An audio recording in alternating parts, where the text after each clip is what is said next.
NVIDIA just quietly dropped something that could completely change how game characters move. And most developers haven't even noticed yet.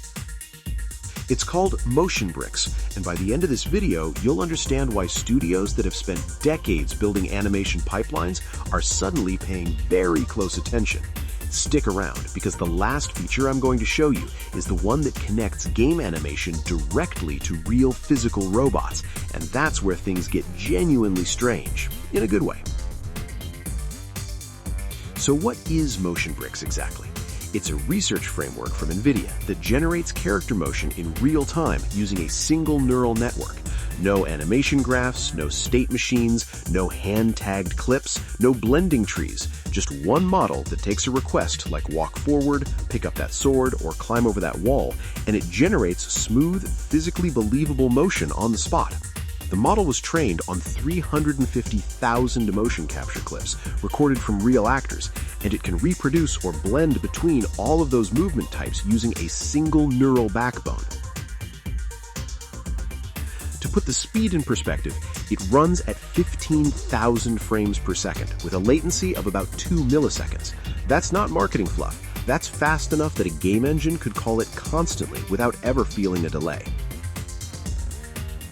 Now, let's talk about how it actually works, because this is where the real cleverness is. The system is split into 3 connected parts. First, there's a root module, which figures out how many frames a movement needs and plots the path the character's body will travel. Second, a pose module predicts what body positions should happen along that path. Third, a decoder takes all of that and turns it into an actual continuous motion. Think of it like a GPS for movement. One part decides the route, one part decides the body language along the way, and one part turns that plan into fluid motion you can watch.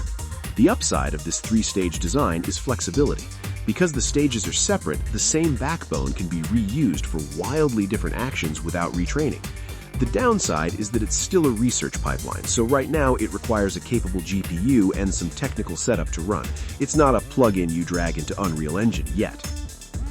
If you're a developer who wants bleeding-edge tech and doesn't mind experimenting with checkpoints and Python scripts, this is exciting. If you need something production-ready today, you'll want to wait for the packaged tools that usually follow research releases like this. The feature that will matter most to game developers day-to-day is called Smart Locomotion. This is the part that handles basic movement: walking, running, crouching, strafing, and it does something unusual. You can describe a style, like injured walking or zombie shuffling or skipping, and the model generates it immediately without ever being specifically trained on that exact style.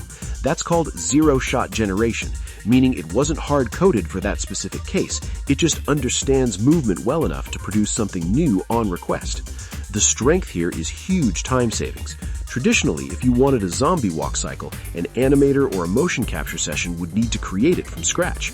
With Smart Locomotion, you get a usable version instantly, and you can blend between styles live, so a character can transition from normal walking to limping to sprinting smoothly, based on real-time input from a controller or keyboard, without any animator manually building those transitions.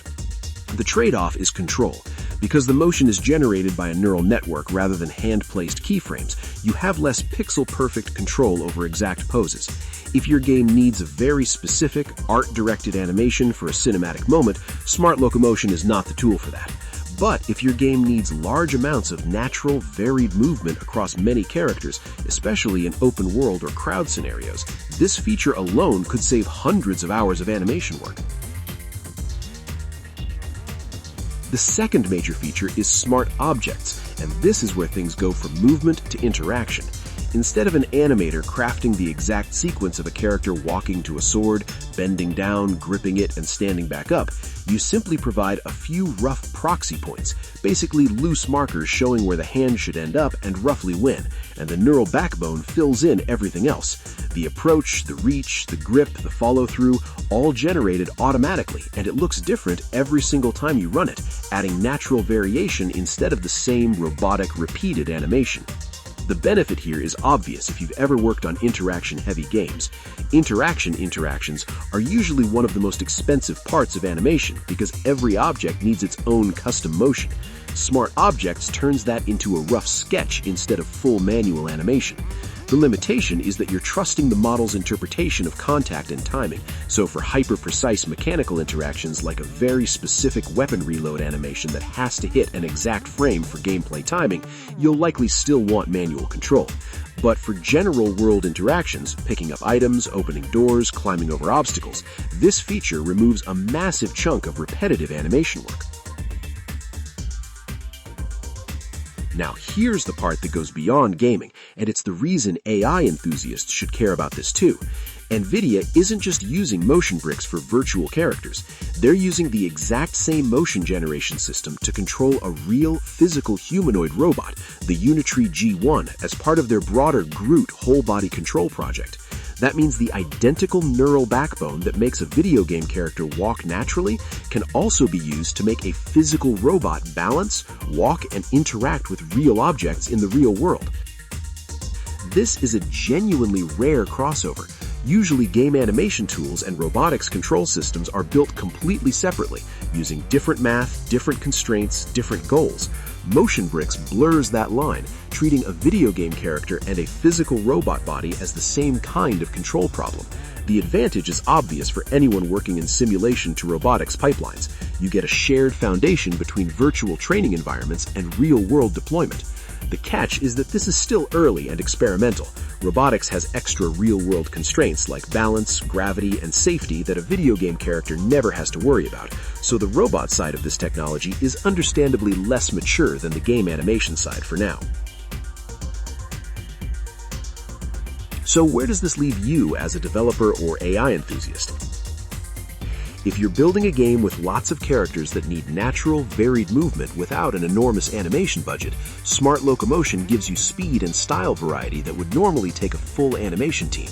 If your game involves characters constantly interacting with objects and environments, Smart Objects removes a huge amount of manual animation labor, as long as you don't need frame-perfect precision. And if you're interested in where AI-driven motion is heading beyond entertainment, the robotics crossover shows this technology isn't just a game trick. It's a foundation piece for how machines, virtual or physical, might learn to move in the near future. MotionBricks is still a research release, not a polished commercial product, so expect rough edges, setup requirements, and ongoing updates. But the direction it's pointing towards, one neural model replacing entire animation departments while doubling as a robotics motion engine, is a big enough shift that it's worth understanding now before it becomes the new standard everyone is using.